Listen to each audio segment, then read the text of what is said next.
20 things developers didn't think anyone would try for gamer ranks. I freaking love gamer ranks, actually. I know they're like they're the classic y'all remember like height era IGN, and by height I mean like when IGN was everywhere. Like gamer ranks is definitely up there. Like gamer ranks, Watch Mojo, what's the other one? Xbox XMO Xbox Taylor. There's a bunch of stuff. I'm sorry. You're all amazing. I'm so sorry that I don't memorize all your names, but the algorithm typically feeds me their videos back to back to back to back to back. You know, the ones I'm talking about. Let me tell you about these 20 different boss battles that all kind of look similar-ish. Look at the 20 sexiest bosses in video game history. You know, that kind of stuff. All right, let's check it out, bro. Game developers have to think of tons of different situations that a player could cause in a game that are out of the ordinary, but they don't think of... But that's exactly the thing. Gamers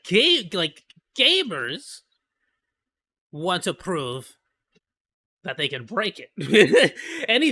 Gamers want to prove that whatever you make, they can break it. They can take it as far as they can possibly take it.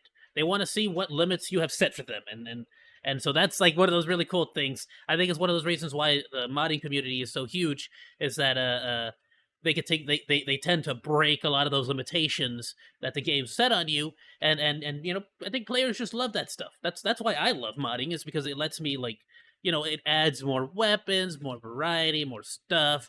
Sometimes it'll allow for more like it'll unlock, it'll unlock like content that was technically not supposed to be released. Love stuff like that, you know? All of them. Hi folks, it's Falcon. Or like at least content that like maybe was scrapped, but you could still kind of, some people go through and like do like restoration projects for. Stuff like that's cool. Or like even like really big projects that like kind of sometimes even change the whole game. Anyone remember Fallout, that like Fallout Anchorage, nuclear, like that not Anchorage, the DLC, but they were like, there's been like, there was a freaking huge, what was it called? Antarctic something. I remember freaking watching a lot of people play it. It was a freaking a Fallout, like it was an entire map basically. Why can't I remember it? It was basically like Alaska. It was Fallout but with snow. Imagine Fallout but snow, and that's what it was. And it was a huge, massive freaking mod. I don't remember what ended up happening with that, honestly, but I remember watching a lot of videos, like, all about it. It was freaking sick. Game developers have to think of tons of different situations but yeah, that a player I do love this back and forth between developers and gamers, but they don't sort of pushing each other's limits. Hi folks, it's Falcon, and today on Game Ranks, Hey 20 Falcon! things developers didn't think anyone would try. He has that voice, you know, the hello gamers, you know. Starting off with number 20 in I love your stuff, my dude. Legend of Zelda Breath of the Wild, the easy Guardian Stalker kills. Obviously, well, actually, and we'll subscribe on the screen, actually. I'm already subscribed to you on my personal. Let's drop you a sub and a like, my dude. And please do the same if you're watching this on the VODs, my dude. Didn't see this coming. It's an easy exploit that makes some of the most dangerous enemies in the game total pushovers. You know the giant Guardian robots that stalk around pretty much everywhere in Hyrule? Yeah. Mostly around ruins, but you'll find them from they wreck me every time. I gotta admit. time to time in different areas. Particularly playing dead. That's always a fun one to stumble upon.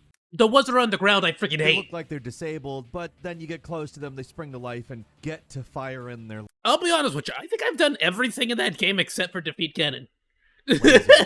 I'll be completely honest. These Guardians... I think I've literally done absolutely everything in the game except for defeat Ganon. I'm talking about the first one. I haven't even picked up the second one. I'm not going to pick it up until I defeat the first one. Can be dispatched easily. You just use stasis on them. Who knows? Maybe if I don't know how the Nintendo situation is, because sometimes, like, I don't know if it's still the same thing. Like, is it like still the Game Grumps situation where you have to be added to, like, a Nintendo whitelist to, like, be allowed to play? Like, I'm not saying Game Grumps or anything has a freaking, like, or anything like that. What I'm saying is, like, Nintendo tends to have certain, like, creators that they tend to leave alone. But they used to be a lot more ferocious about that, like, way back when. But I've seen, like, Gargura and stuff playing, like, a lot of Nintendo games, so I'm assuming they got, like, chill about that stuff. I haven't really thought about it. That's some old school YouTube mentality I got, maybe. So I don't know. If you do it while they're I used to have to like fiercely avoid Nintendo. pretending to be dead, then instead of getting frozen like usual, they'll just fall through the ground and instantly die. These things are supposed to be incredibly deadly, but they're rendered complete chumps with this simple trick. Really? Why? That's my only question. But I love it. At number 19 And I'm gonna use it now. is Doom, the if I pick up the game again just to get to Ganon's castle, way easier. 2016 Kidding reboot, me?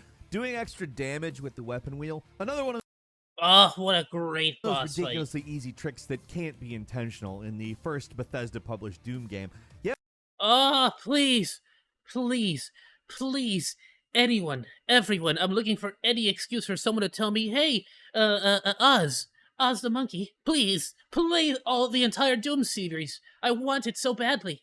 It would tingle my little raisins if you were just to play that amazing soundtrack game and the entire series on stream. Even though I've also already promised Dead Space and freaking Resident Evil and freaking a whole lot of other series that I gotta get through. you have a weapon wheel. But dude, I freaking love Doom. For those who do not know, okay, I'll be honest. So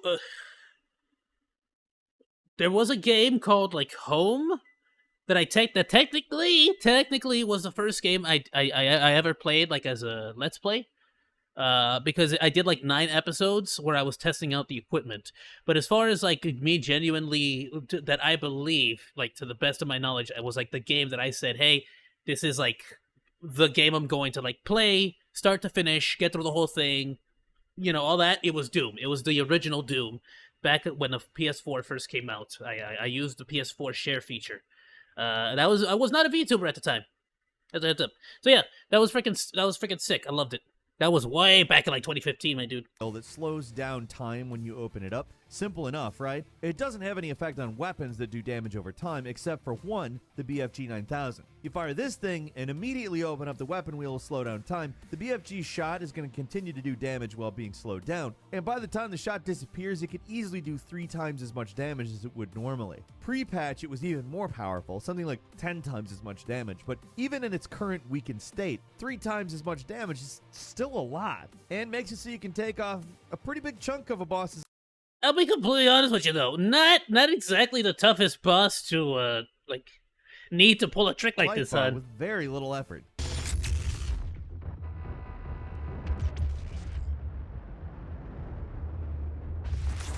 At number 18. Yeah, like it was honestly the boss fight was not too The difficult. classic Grand Theft Auto San Andreas, holding square while riding a mountain bike. Why this happens, I don't know. And I'm talking about the PlayStation controller, obviously. But you hold down square while tapping X, and CJ's body will get all screwed up and twisted with. Okay, I didn't know and weird this. effects on him. Only happens in the PlayStation 2 version of the game, might I add. So Rockstar managed to patch it out with later releases, but the trick still works in the PlayStation version. It serves no practical purpose, but it's bizarre. Just looks funny. and very fun to Okay. play around with. At number 17. All right. To be fair though, Grand Theft Auto has always had super buggy, super glitchy, like bicycles specifically. Y'all still, it's just, I think it's already been fixed. But I remember for the longest time there was a friggin' like a bug in Grand Theft Auto 5 where if you took a bicycle, I think it had to specifically be a bicycle. If you took a bicycle over to like this one playground swing in the houses over in like the the nicer northern hills areas, like if you like, I think you had to like just drive it into the pole or maybe even the swing itself. I don't remember which it was. Point being, you drive it into it, you had to like go like it wasn't like full speed. You had to just drive up to it and then just like start like driving as if you were wanted to go forward. And then after a while, if you did it properly or at the right angle, it just sent you flying billions and billions. Like you could get to Mount Chiliad if you really wanted to. Like that thing sent you flying. Lots of creepypasta in GTA. Yeah, there was an absolute ton of creepypasta as well. Like the aliens thing was freaking sick, but they never did much with it. I feel like they missed out a lot by not like going full ham on a lot of the more like creepier aspects of it, like the Megalodon. But they did make good on the whole Bigfoot thing. That was pretty freaking sick. Not only did they make good on the Bigfoot thing, but it's like basically confirmed that like the Red Dead Redemption series takes place in the past of Grand Theft Auto, because there's a time traveler in Red Dead Redemption that you can meet in Red Dead Redemption 2, Red Dead Redemption 1, and you can meet him in some of the Grand Theft Auto, or at least one of the Grand Theft Auto games. I don't remember if he's in some of the older ones, but at least in 5 he's there. The same like time traveler guy. Using dog meat to open any lock in Fallout 4, master level locks in Fallout 4. Absolutely the most amazing freaking weapon in the game. It's like a freaking ice flamethrower. Require you to that throws ice instead of flames. Have pretty high lock-picking skills to unlock them, or you can just have a dog. The first companion you meet is good old Dog Meat, who is so good at fetching, he can literally fetch anything, even if it's behind the most complex Yeah, I did this. I did this after like my 4th playthrough. locking mechanisms. And don't. I didn't know about it until Dog Meat. then. He's a As soon as I found out about it, I did it. Don't think that that was like I had any sort of like moral like I shan't do this because I play the game as intended. No. As soon as I found out about it, I did it. I just was so obsessed with this game when it came out that I had already beaten the game like 4 times and had started 4 different playthroughs. good boy, right? All you have to do is bring Dog Meat with you to I always do a heroic build, a completely evil build, a neutral build, and then a build that's entirely focused on getting as much money as possible, no matter the freaking who's paying me the most amount of cash. All right, I guess so. I guess if the evil guy's giving me cash, I'm evil. Like, master level lock. sometimes it's very interesting to see certain games, and I'll be honest with you, Fallout 4, a bit disappointing. A lot of the dialogue is copy pasted and just entirely like minor changes, especially in the world building, in the greater scheme of the world. It can be incredibly like just nothing sandwiches with the dialogue, where whatever option you pick out of like 4 or 5 options, none of them matter. You get the same response, and the same exact thing happens no matter what you do. So, but Fallout 4 was definitely disappointing when it came to that. One of the actually genuinely good things that I thought was like it needed more of, and actually something I noticed Baldur's Gate does a lot of, and I love it. Not only in like equipment, but also in skills and just natural like stuff, like natural like in the world things happening that affect you for the rest of your playthrough.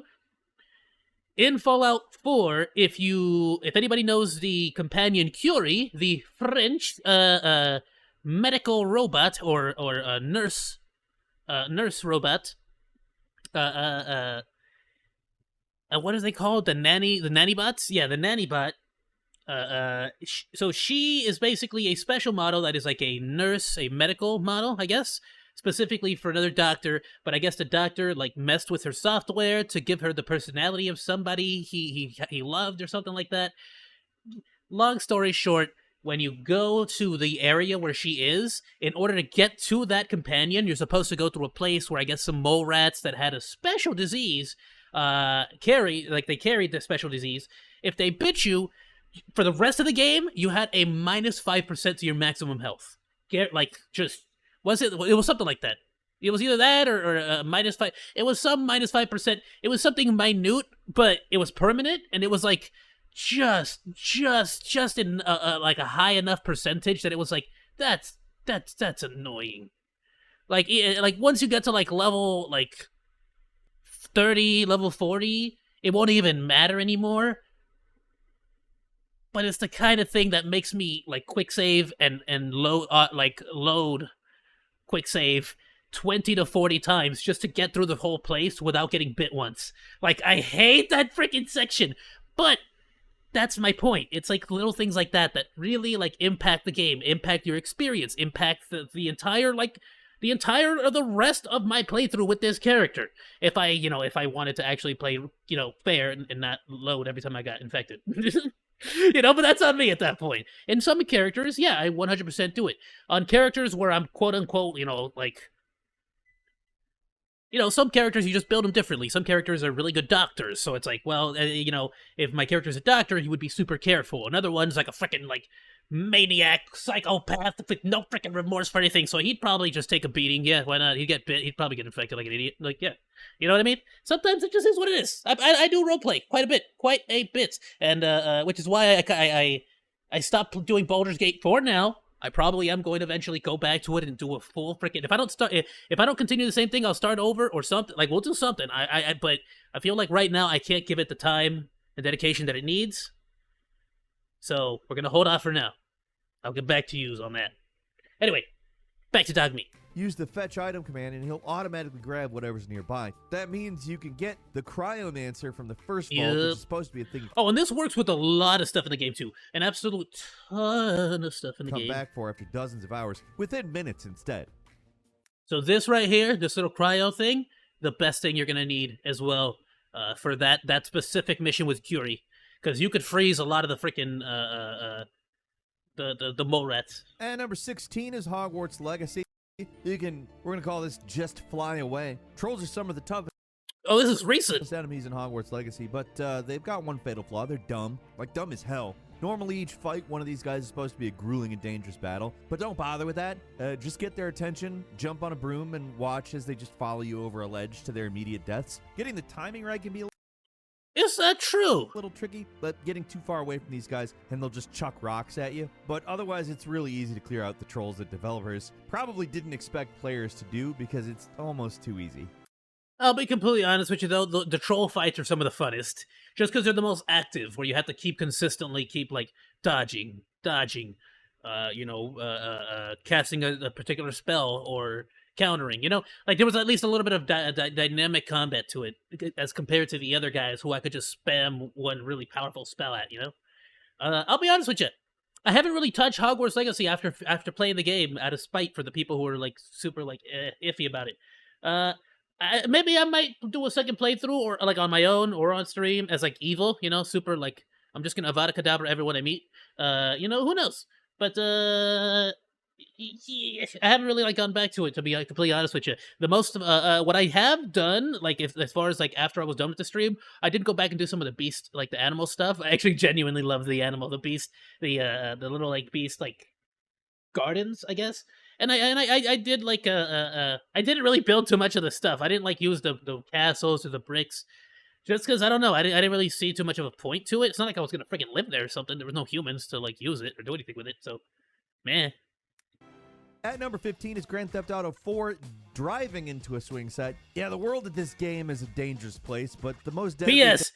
Not the swing set, the glitch that I was referring to.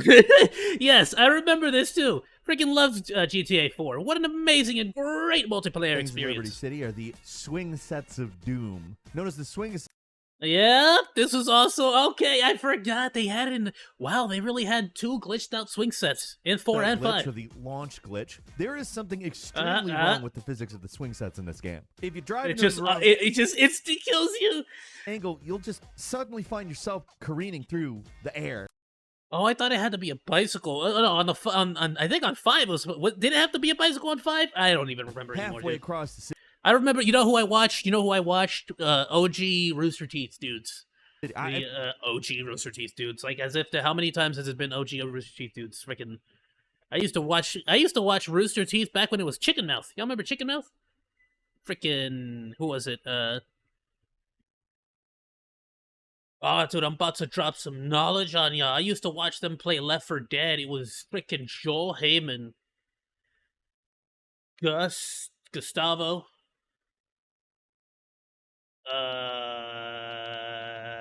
Bertie Burns, Michael Bertie Barnes, and Matt. Right? Yeah, they were playing. They were playing on like the freaking Xbox 360, maybe? They were playing the survival at the lighthouse. They'd put up a Let's Play, and they used to be called Chicken Mouth. They also used to go to, like, garage sales and stuff on their own website. Ugh, but I forgot what the frick the name of the website was. That was just Gus, though. I remember Gus. A lot of those people went insane. Anyway, there you go. Just drop you some knowledge. I've been on YouTube for a while. Sup. Getting it exactly right can take a little bit of practice. Sometimes driving into these things just crushes your car. Shit, am I right? Flipping back into a brick wall at 100 miles an hour. But if you're... Hello, children. Lucky, they... Hello, fellow kids. Will shoot you across the map in a way that is just baffling. The best part about it is that Rockstar never patched it out. You can still do it, and it's just as glorious as it ever was. Oh, dude. About to, I don't care. I know, and I don't care. I mean, I care, right? But I mean, I know, but don't want to get involved. As far as like adding to the drama, as far as everything that company has turned into since they're selling. But I was a big fan of Rooster Teeth, for sure. Especially during the GTA 4 cops versus robbers era. Huge fan, huge fan. And number 14 is Metal Gear Solid 5's airmail attack. I was a fan of everyone. Outside of the box thinking is one of the big fun things. To this day, though, still a huge fan of Michael Jones, specifically Gavin Free, because of his camera knowledge on the slow-mo guys, and Lindsay Jones as a voice actress, Michael Jones as a voice actor, specifically as a voice actor, because he does a lot of anime as well, in Fairy Tail, and I also, who else could I say specifically? I'm trying to think, like, outside of Rooster Teeth, people that I'm a huge fan of. Jack Patillo, of course. Everyone, I've been pretty outspoken in the past, if I haven't mentioned before. Huge fan of Jack Patillo and everything he does. Everything from his, like, podcast on theme parks, amusement parks, which I highly recommend it. What is it called? Fast Pass? Highly recommend it. To his, like, charity work as well. So, huge fan of all that stuff. I just wanted to bring that up. In case anybody out there is also a fan of Rooster Teeth, shout out. Let's talk about the good old days. About Metal Gear Solid 5, it enables a lot. P.S. Grand Theft Auto 6, please bring back cops and robbers, bro. What a freaking great game mode. Good heaven. Y'all remember cops and robbers?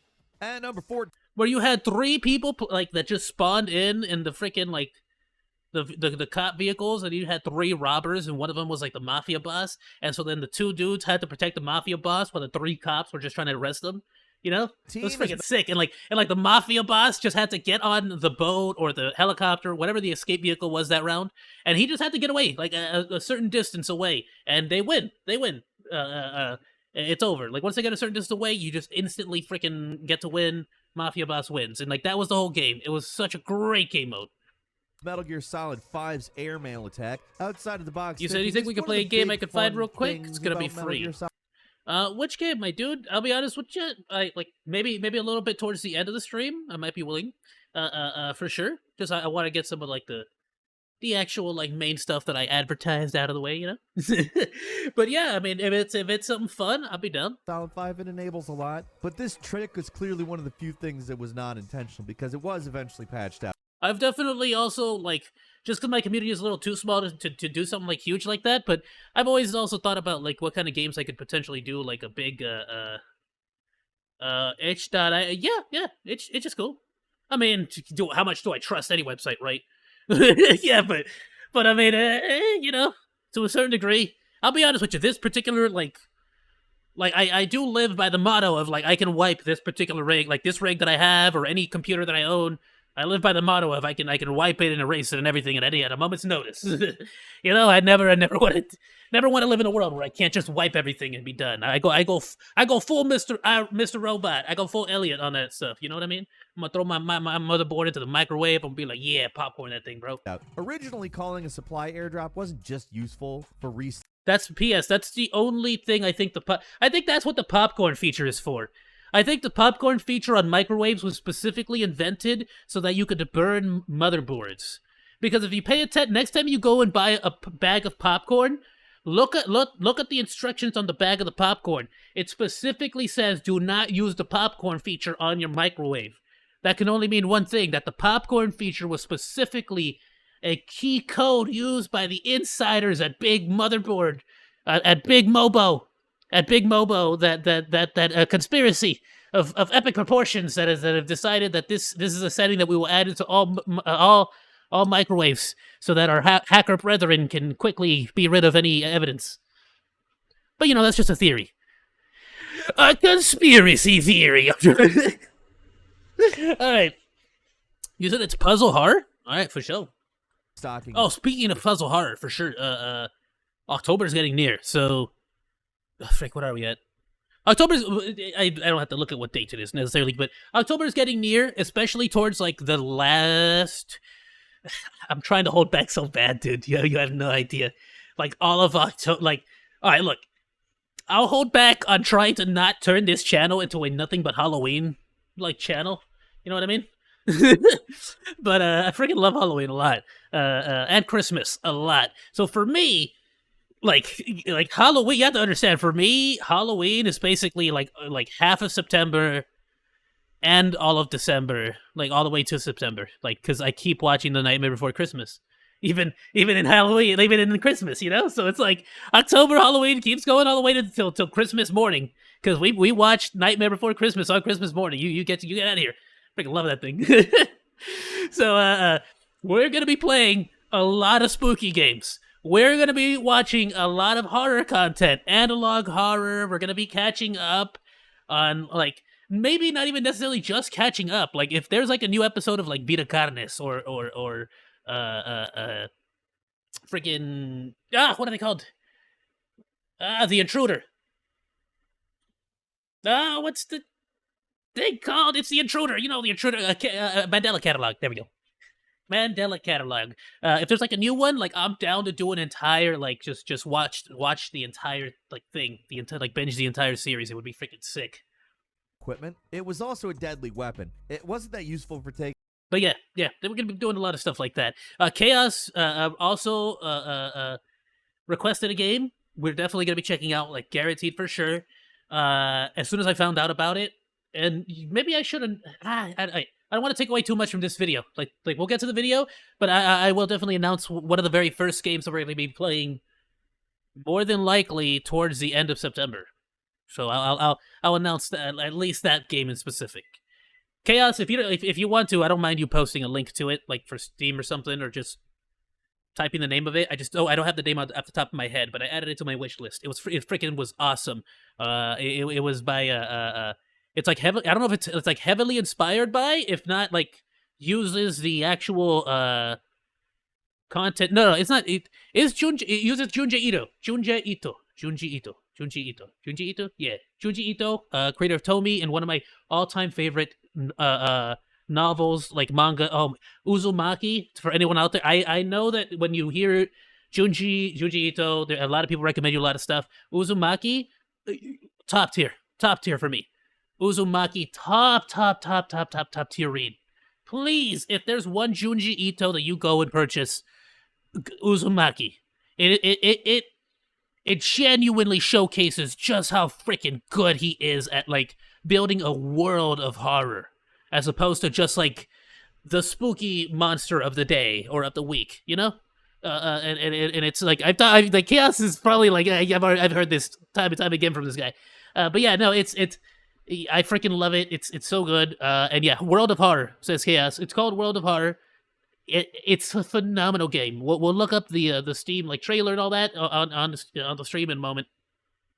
But absolutely, I think it would be freaking sick. And yeah, later on towards the end of this, we'll check out the H.E.R game Classmates. Chaos, check it out. Chaos, go to H.E.R Classmates, dude. Let's freaking get on. Let's get on with normal. Let's play. Out patrolling. Can you do multiple people? Guards, but great for What is stationary it? targets. You said it's like a puzzle snipers. hard? Early on in the game, you fight the sniper quiet, which Well, it's on H.E.R, so I assume it's like freaking, it's like multiplayer or world freaking wide is multiplayer. supposed to be this tense. Right? Because isn't H.E.R the freaking They also did the worm, didn't they? Thing where you have to sneak Where you up eat on other her, worms? but using this method, she becomes Something like way easier. Just one hit from a falling box is enough to end Whatever. the Look, mission. it's not gonna. As long as it's not any more risque than freaking Newgrounds. The mission literally sucks. You know, It's a shame which the I go cash to all the trap is time. So I was one like, of the yeah. best tricks in the game.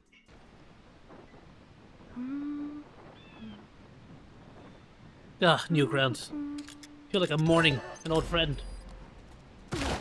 And number 13 is Resident Evil 4. I'm sorry, I did not give any kinds of. I gave like zero attention to that one. And number 14 is Metal Gear Solid 5's air mail attack. Still have to play Metal Gear Solid 5. I was a huge fan of Metal Gear Solid 4. Absolutely made me fall in love with the entire series. The box thinking is it like Metal Gear Solid 4 made me such a huge fan of the series that I actually went back and rewatched YouTubers and streamers on Twitch play through the original three Metal Gears. I don't think I watched the one with the sword dude. I think. But yeah, I gotta play 5. One of the Gotta play big 5. fun things about Looks Metal Gear freaking Solid awesome. 5, it enables a lot, but this trick is clearly one of the few things that was not intentional because it was eventually patched out. Originally, calling a supply airdrop wasn't just useful for restocking equipment, it was also a deadly weapon. It wasn't that useful for taking out patrolling guards, but great for stationary targets like snipers. Early on in the game, you fight the sniper quiet, which is supposed to be this tense thing where you have to sneak up on her, but using this method, she becomes way easier. Just one hit from a falling box Oh, so you just, like, you pull a Call of Duty, you just drop a care package on her. to end the mission. Getting the positioning right can be a little tricky, but with a little bit of practice, you can end the mission in literally seconds. It's a shame they patched it up. It's one of the best tricks in the game. Here is my honest opinion on this, though. As a semi-new fan of the series, I feel like it's on brand to allow that to be a fully functional and available method to win this particular engagement. You know what I mean?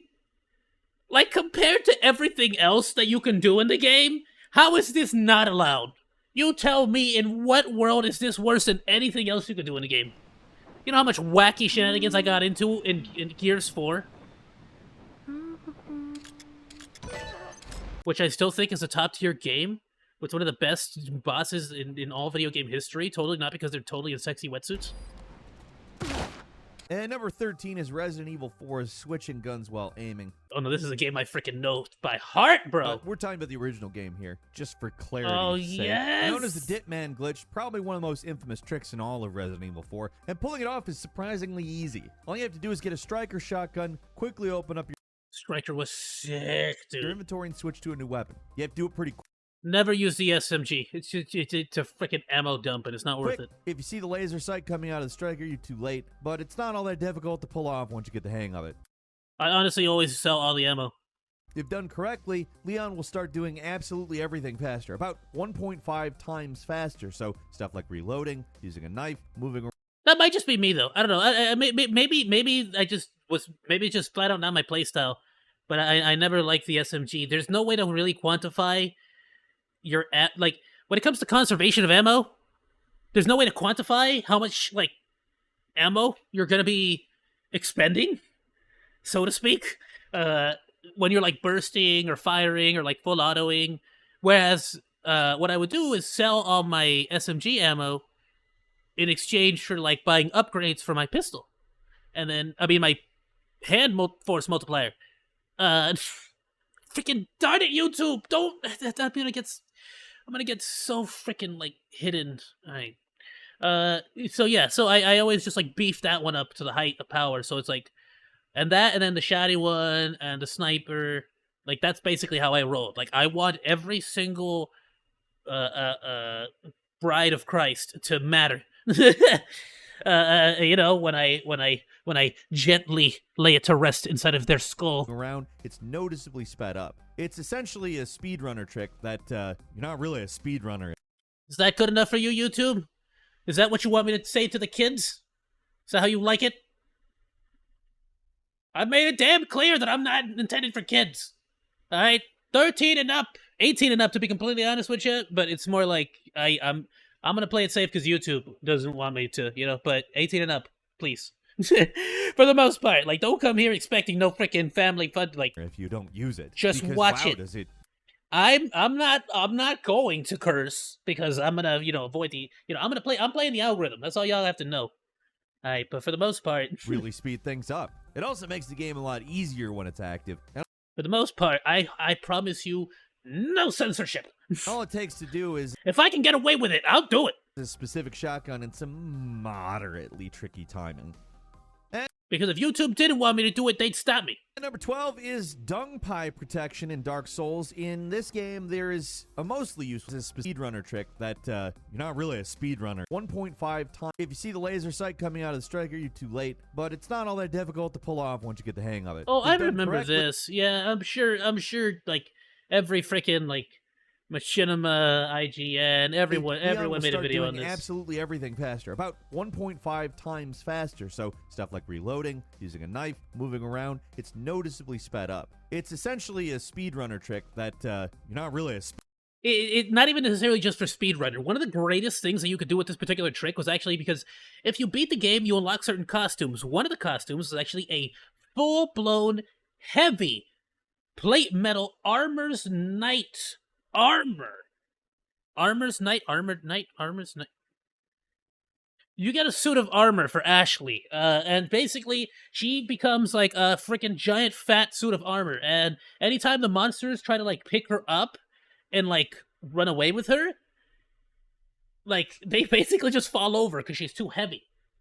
So it's one of the best things to do is to like make the glitch happen as soon as you get the striker, or by that point, honestly, you already have the striker because you new game plus it, you keep all your weapons, so you probably already have a freaking like by the time you get the armored like plate suit, you probably already have a freaking maxed out like striker. To be honest with you, so what's the point of the glitch? But what you could do as a fun exercise, and I definitely did, was that you take Ashley, you give her that full armor like knight suit, and then you do this glitch. And then when all the freaking like villagers and like bad people and like cultists like try to pick her up and then fall down on the floor from freaking like her being too heavy, you just quickly run over and 1 point speed like knife them like very quickly like you just like keep slashing them, and it's such an amazing way to conserve ammo, especially early on. Speedrunner if you don't use it, because I mean, here's the thing. You think, well, 1.5 speed. That's like, how's that gonna help the knife? But the knife stuns. It has a slight stun if you hit them in the head, or if you hit them, I think it was in the legs as well. I might be wrong about the legs, but I believe if you hit them in the head, it had a stun chance and a stun possibility. So of course, if you increase the amount of swings you could do by 0.50%, yeah, you're gonna get way more opportunities or possibilities of stunning them. It was so overpowered at certain times. It's freaking sick. Wow, does it really speed things up? It also makes the game a lot easier when it's active, and all it takes to do is a specific shotgun and some moderately tricky timing. And number 12 is dung. But yeah, I can see the walking boost could definitely help. But the biggest thing that really helped, honestly, it was climbing ladders. Because ladders in Resident Evil it's a situation. When you gotta climb a ladder, it can be a situation in Resident Evil sometimes. Especially if you're trying to run away from someone, it can be a situation. Pie protection in Dark Let me go Souls. grab my In popcorn. this game, there is a mostly useless item called a dung pie, which is exactly what it sounds like. You can throw it at enemies, and it'll build up the toxic effect on them, which can be incredibly effective. Hold on, in what? Oh, okay, all right, this makes sense. Okay, there all is right. a mostly useless item. I'm like, hold on, dung pie? You could throw poop at someone? That's insane. What video game? Oh, Dark Souls. Okay, all right, yeah, no, I get it. I'm called a dung pie. All right, which yeah, is exactly what it sounds like. It applies toxic. Yeah, they throw up. All right, yeah, got it. I'm grabbing a sody pop. I was grabbing a sody pop.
I'm back. Sorry it took so long. I bought the Jarritos pineapple pack. The pineapple pack, pendejo. I bought the. Wait, does YouTube get mad if I use Spanish? Actually, I never thought about that. My bad. If YouTube's algorithm picks up that Spanish, pendejo means love. It means genius. It means you're smart. You're a smart one. It's like Henya. It's like Henya the genius. It means you're an absolute genius. Yeah, it's another word for genius.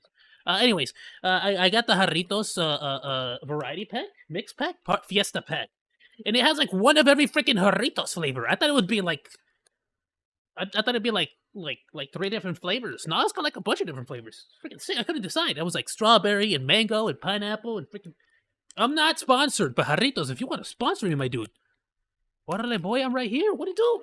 Anyway, but yeah, freaking amazing. Guayaba is one of my favorite freaking Jarritos flavors too. Pero the absolute top tier, best two Jarritos flavor, Tamarindo, followed very closely by Mexican Cola. You can throw it at enemies, and it'll build up the toxic effect on them, which can be incredibly effective. Shout out, sponsor me, my dude. I'll shill out for you, Jarritos. Build up every time you use one. I'll freaking wear a Jarritos shirt on my freaking avatar. You kidding me? I don't care.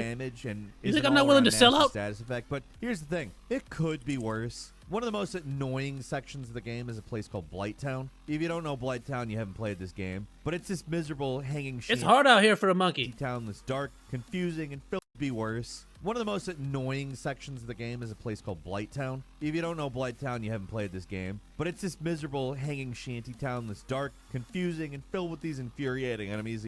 Blighttown is like fall damage, like the level. You use blow darts to inflict toxic on you. Everything is poison. You literally sometimes you literally have to kit yourself out to be anti-poison. At the very bottom of freaking Blighttown, it's just a lake of poison, flat out. It's this place miserable to try to explore, but certain players figured out an easy counter to these guys. You just give yourself toxic from the dung pies, which for some reason do way less toxic damage than if you get it from the blow dart snipers. Basically, I didn't know that. I honestly always just took them out with like a bow and arrow. It's kind of like a vaccine where you slightly infect yourself to build up protection, and it's a pretty handy little trick that sounds counterintuitive, but can be incredibly helpful for getting through this infuriating section of the game. 11 is Half-Life 2. There are, by the way, P.S., there are other ways to get past Blighttown. Like, you could completely skip Blighttown to a certain degree, I'll say. But there are alternate routes or alternate paths. Standing on something you're holding.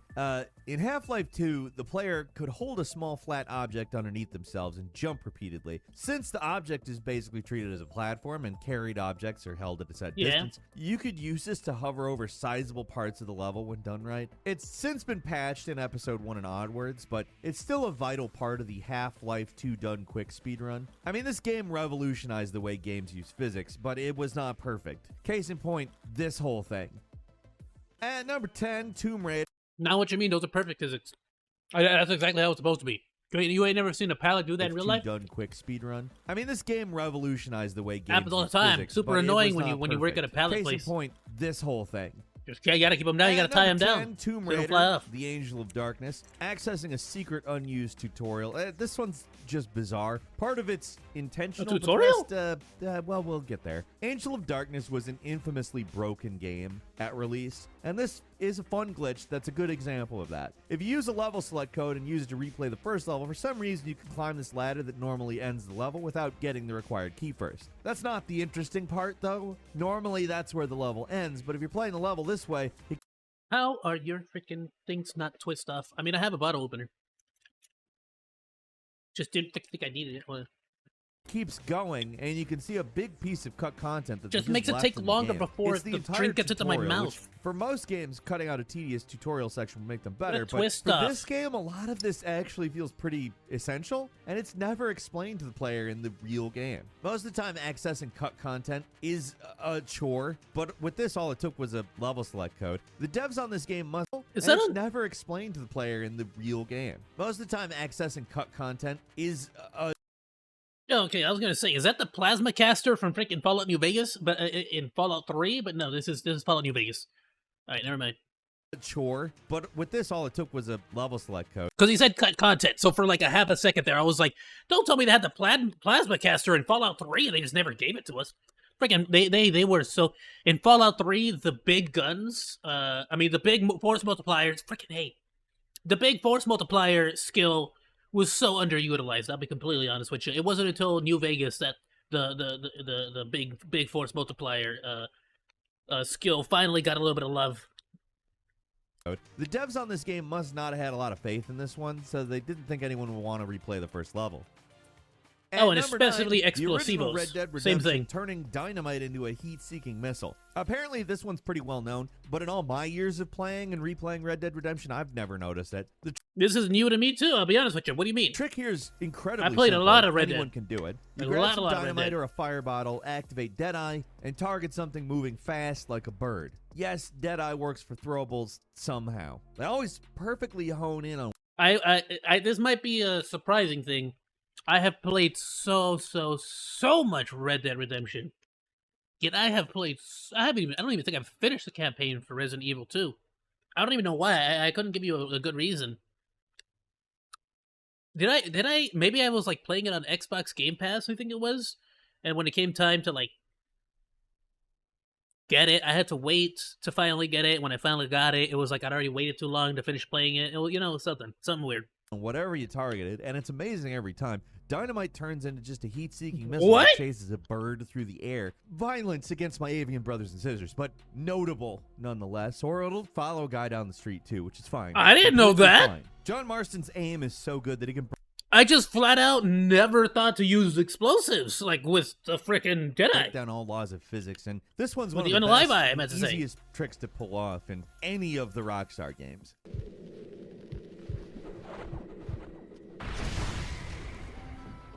At number 8, in Final Fantasy VIII, loading up on tents.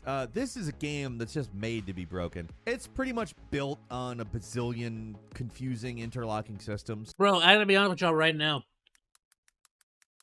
Like, I know to most people around the world, most people I know, when it comes to like childhood RPGs, like stuff like that, I understand that you all are like, yeah, man, freaking Final Fantasy and freaking Dragon Quest and Chrono Trigger and all this other stuff. I don't know what none of that stuff is, bro. You see, when as a child, as a little baby monkey, excuse me while I munch on this popcorn. As a baby monkey, my RPG was a little fine dandy game right here by the name of let's go to Google real quick. Legend of Dragoon.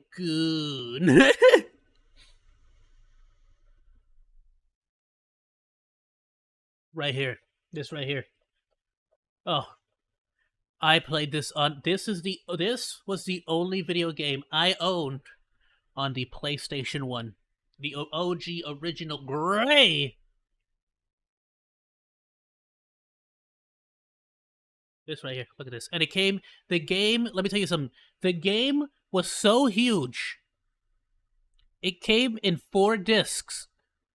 I had to play the game with 1 disc. Get through one entire, 4-hour section of the game. And the disc had this dude on it, by the way. This guy, he was on the face of the disc. Yeah, that's right. The disc had a face on it. This guy.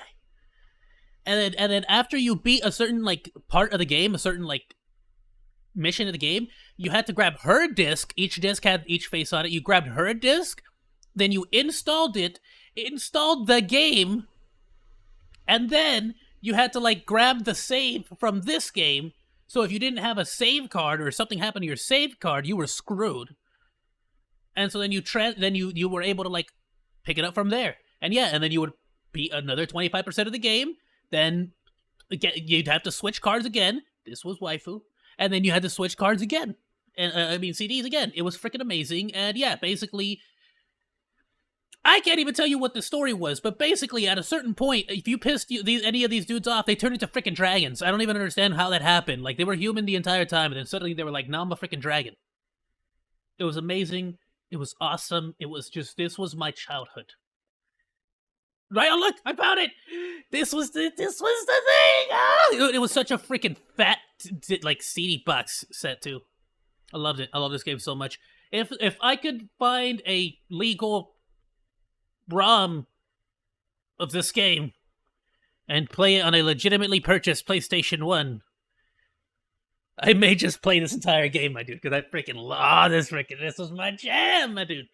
You don't even know. Alright, sorry. The member berries got me. Hey, you member? Yeah, I member.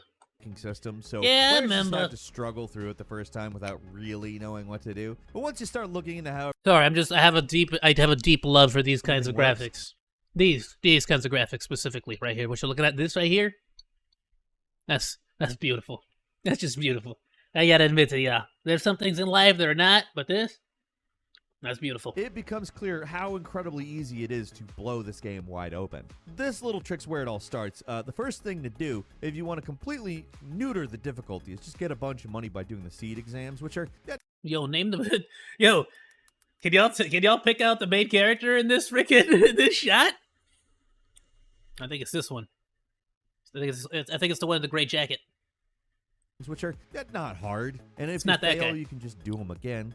So completing all these exams gets you tons of cash. You spend it on buying a whole lot of tents. Normally, you wouldn't need a bunch of tents, but in Final Fantasy VIII, you can refine items and transform them into spells, which can be junctioned into your stats. If you have not played this game, it's all gibberish, and if you have, it's still kind of gibberish. But Yeah, I have no long idea story what you're short, talking you about. Give yourself a massive boost of HP right at the start of the game, making all the bosses and enemy encounters, for a big chunk of the experience, completely You're just maxed out, like... What's the comparison here? harmless. And that's just the start. You can do so much to kill the difficulty, but this first step is so easy it almost feels like You're just at max health? cheating. But it's all built right into the game. You're supposed to use it. The developers Oh, are you? just didn't understand the monster they were creating. Oh, that's interesting. And number 7 is Dead Rising 2's overpowered toy spitball gun. One of the more annoying bosses in Dead Rising 2 is Friggin' love the Dead Rising series. against the helicopter, where the trick is that you're supposed to throw a bunch of junk at a propeller to damage and then completely destroy it. It's an awkward fight where you're relying on what I'll be honest with you. I love and appreciate how creative and how much risk they were willing to take with a lot of the bosses in Dead Rising. But some of them just didn't work flat out. But it was great. It was great to crap have is them. lying around. And honestly, a lot of the times, the most fun I had was trying to like unglitch out or unfinagle like these glitchy, freaking annoying bosses, But there is an unintentional or just trying to come up with my own creative way to cheese them myself. You know, way to make part of this a lot easier. All you need is this Sort of toy that called fight the fire with spitball fire gun. mentality. Normally this thing's completely harmless. It just shoots out ping pong balls that technically count as objects. So they do But it is damage an to the object. propeller like if you threw anything else into them. Keep in mind, regular guns don't work against this thing because bullets don't count as objects. So in this instance, the I love it.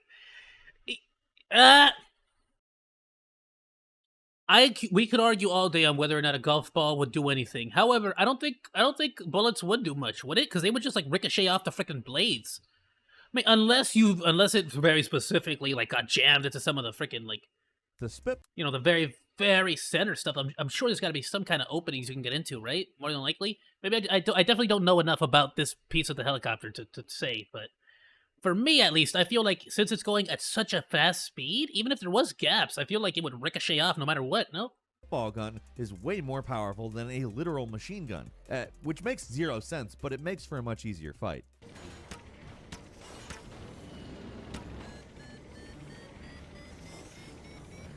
It makes for the best fight. This is how all video games should end.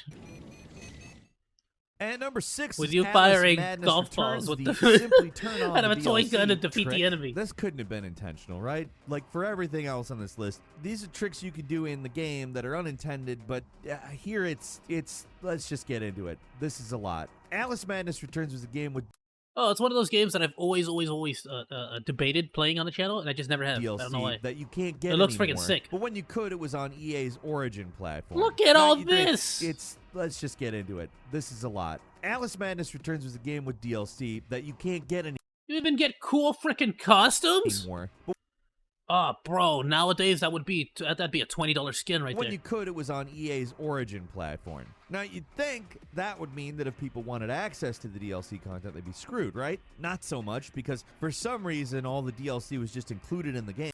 Oh, it is DLC. Never mind. And if you wanted to act, now you'd think Oh, EA owns the game. Makes sense. Yeah, figured. Okay, it's a cosmetic, that and would it mean also. that if people wanted access to the lot. Atlas Madness I Returns should was have a game figured with when I saw that the DLC cosmetic you also can't gave get you like bonus anymore. But damage, doubles damage for all weapons. when you Okay. could, it was on EA's Origin platform. All right, I should have figured it was EA. Now, All you'd right. think that would mean Shut that my if mouth people now. wanted access to the DLC content, they'd be screwed, right? Not so much, because for some Wait, reason, it was how all much? the DLC 10 was bucks? just included in EA's Origin Well, maybe I platform. didn't give him enough Now, credit. you'd I figured it'd be like think 20. That would mean that if people wanted access to the DLC content, Oh, no, they'd that's be EA screwed, Play, right? idiot. Never Not mind. so much, because for some reason, all the DLC Well, was just Maiden. included in the game. And if you wanted to activate it, all you had to do is open up an INI file in the game folder and change one value from false to true, and that is it. The DLCs That'd be $20. That'll be $20 for a skin. Thank you. literally locked by a file that you can open and edit in Notepad. Yeah, when they this is literally when EA says, "No, guys, we didn't cut the content and then try to sell it to you. It was made after the fact." Yeah, no, it wasn't. It's nice for players who want to You get all the made stuff it with that's been the intention of delisted, selling but it as I a feel bonus like content. That can't have been intentional, right? I mean, how many times have you seen a game That where the was paid sick. content can be turned on by not paying for it, but editing a text file, essentially? I mean, I'm not complaining, but it's pretty much unheard of. There would be no people that called this good. Yeah, most people, most actions that EA does are both anti-consumer and something you definitely would never expect. Copy protection. And number 5, Resident Evil Code Veronica aiming down. If you've ever wondered why people say the knife in Resident Evil Code Veronica is overpowered, this is why. Actually, one of the couple of Resident Evils I have never played is Code Veronica. For some reason, if you aim I have watched others Let's Play it though. down using the knife, it ignores all normal invincibility frames. You know how knives work in these games. You swing them, they do one hit, and that's it. It's usually fairly weak. In Code Veronica, if you use It's usually fairly weak. It's intended to be used as a last resort kind of situation, quote unquote. But let's be honest, it's mainly just used to not waste your ammo. That's pretty much it. You use it whenever you knock down a zombie, and you can just like run up to him and just shake, and then like go on to the next person. It's just a great conservation of ammo, basically. If you use it from the very beginning wisely, it'll go a long way. use the knife while aiming down, it'll hit enemies not just once, but 3 or 4 times per swing. Makes the knife almost as strong as a shotgun. And this isn't Resident Evil 4 Remake where they've added durability, so this knife is just an unstoppable kill. Hate the durability on the knife thing. Never will it make sense that there's durability in any freaking like game for a knife. Like what? That's so like that's why I hate it. I'll be honest with you. To this day, I don't care. Like hot take time. To this day, I don't care who you are. The entire idea of a shiv breaking every time you stab a freaking mushroom guy in freaking The Last of Us is so ridiculous and stupid. Like what? It's a shiv. It goes in and pops back out. Why are you like prison breaking it inside of the freaking victim's like body to like make sure you leave it in there? Like what? It's not. It's a freaking mindless zombie mushroom thing. It's not gonna like remove it. You can pull it back out and use it again. Relax. And if the mentality is, well, it's a shiv. It's not a good little like tool, an actual knife. It's like, then use an actual knife, dude. It's America. We have people who have like 30 knives just because they're enthusiasts. Are you kidding me? Killing machine. All it takes Anyway, to unlock there's my rant for the day. its true potential is just looking down. It seems like that can't be intentional to me. And number 4, it's going to be hard for me to get through this one without laughing. In Heavy Rain, pressing X Oh, Heavy Rain, one of those games that I said I was going to play when I first got a PS4 and never got to it. Sean. One of the greatest bugs in video game history, in the game that has the best weird quick time event stuff, period. I can't imagine the devs of this game would want people doing this in the big dramatic... I just remembered what it sounds like. The finale, the climax, the big thing. Like during the final chapter of the game, you press X to call Sean's name, and then you select anything by pressing L2, and you trigger the cutscene while the voice clip is playing. If you do it right, you can constantly shout Sean. No, through the entire no, cutscene and that's beyond. awesome. It's pointless, I but didn't it's know one about of the funniest this. things, period.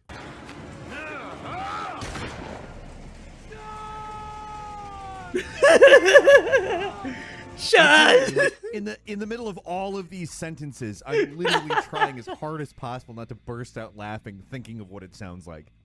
And number 3, in Final Fantasy II, just grinding with the push of a button. An old one, but it's so bizarre it's worth a mention. The experience system is totally bizarre in this game. Instead of the normal way to level up like in pretty much every other RPG ever made, it has a system kind of similar to Skyrim. Ugh, dude, I need to get into more RPGs. Like that one that you just saw, like some classic stuff. I don't mean like I feel like the today stuff is starting to get a little too same-samies. A little too same-samey, you know? Where attacking makes you Not talking spec either, you know. I freaking love it. There's nothing wrong necessarily with any of the latest games. I love them all. They're all great. Don't get me wrong. But there's just something about like look at the artwork. You get me? let the system is laughing, thinking of what it sounds like.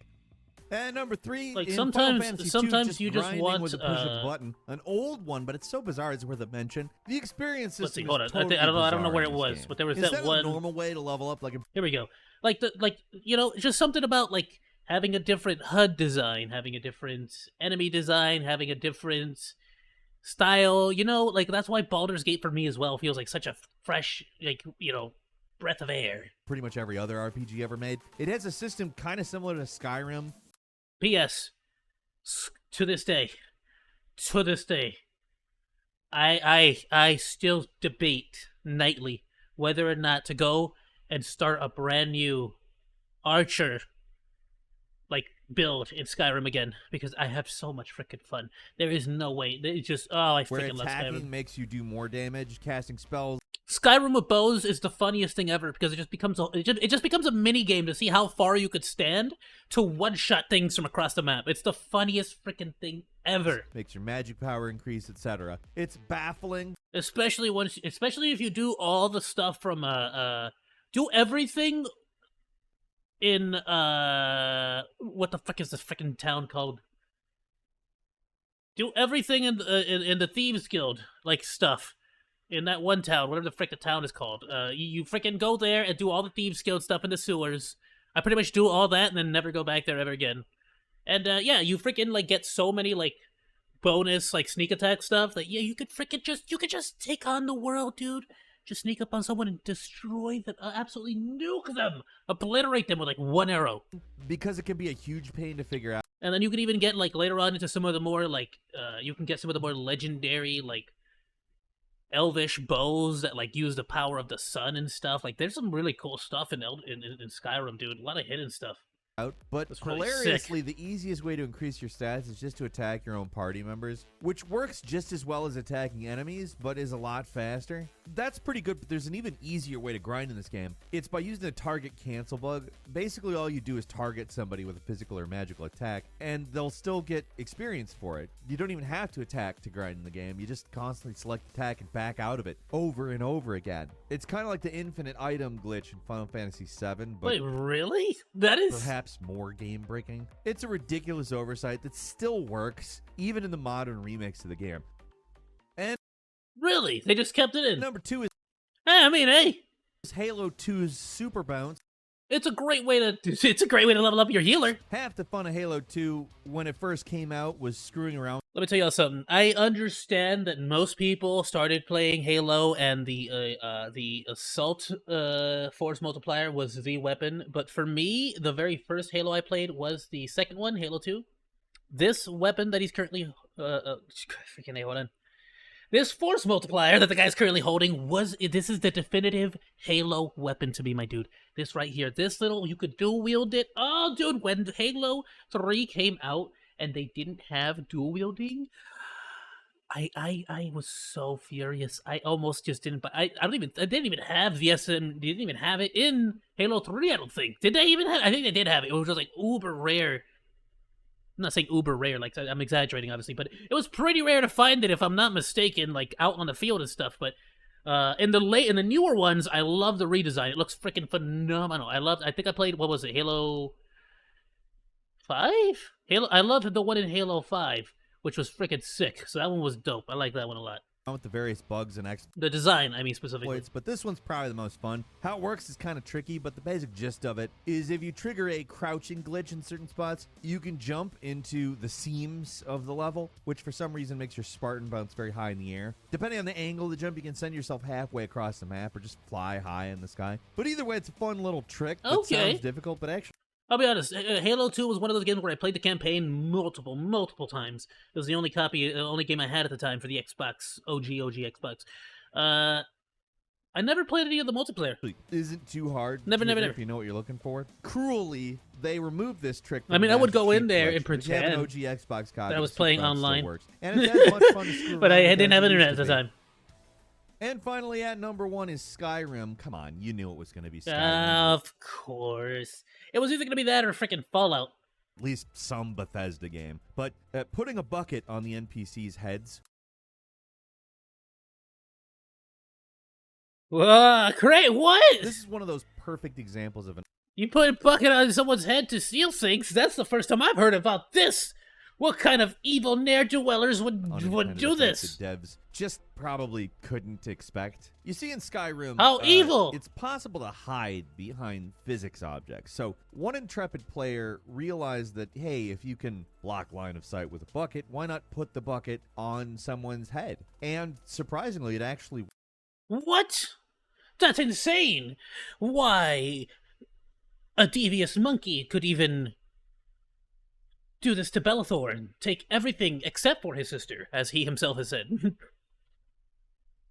He is willing to sell from his shop. works. The game Some might even say that they could go back to what was it? Riverton? Riverside? Riverdale? Riverside? River something?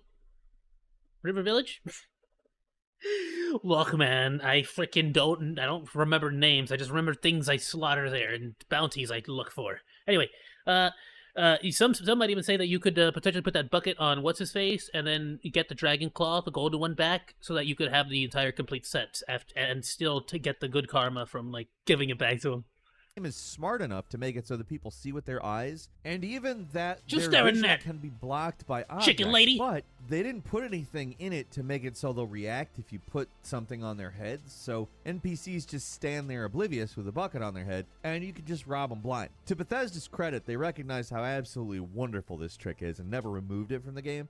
Maybe it's a little overpowered, but it's a single-player game, so who really cares? And Skyrim is definitely the kind of game that's intended for more role-playing like audiences.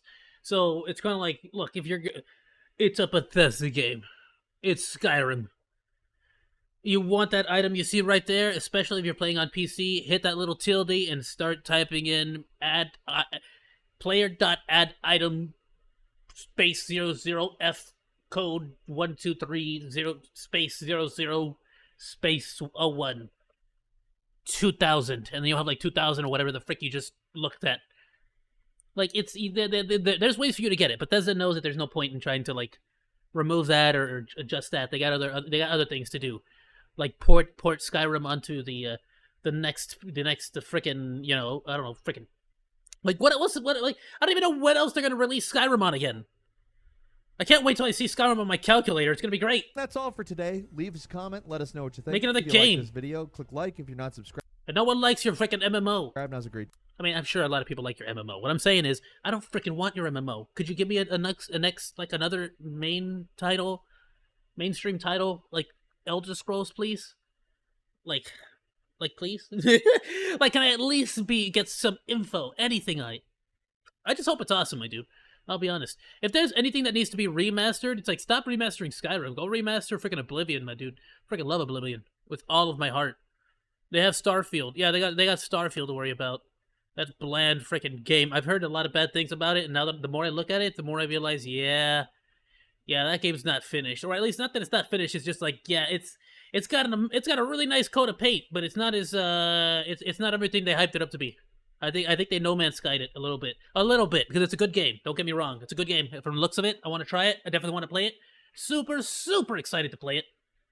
I think it's gonna be right up my alley. I think it's gonna be just my freaking type of video game to play. Because the more I look into it, the more I realize it's basically just Fallout or Skyrim, but in space. Play it for lols. It might not even necessarily be for lols, Chaos. I'll play it just to play it. Like, from every like thing I've seen, as far as like criticisms, reviews, people talking about it, it's literally just another Fallout. It's another a Skyrim. It's just another Bethesda like game, but in space. There's not really like there's no like all that crazy stuff that they were talking about with all the like super like yeah you go to this planet and find monsters and aliens and crazy stuff. Yeah, no, none of that. Well, not a lot of it's in there. Very little of that is actually in it. But for the most part, it's a solid game. It's a Bethesda game, and if you like Bethesda games, it seems like you're gonna like this one. So as soon as I sort of figured that out, I'm like, okay, say no mas. I'm a huge fan. It might be old and formulaic, but I pretty much play like Fallout 4 until like I played Fallout 4 until Fallout 76 came out, and I didn't like Fallout 76, so I just immediately stopped playing it. And I've pretty much just been I've been on Fallout 4 and lacking on Fallout content for a while. I went back to New Vegas for a cool minute there, but other than that, not much. If I needed a kick, if I needed a Bethesda kick, I just went to go watch another Oxhorn video on YouTube. Ayoo, be sure to join the crew. Please like, follow, and subscribe. And hey, if you like that video, you should check out this stuff.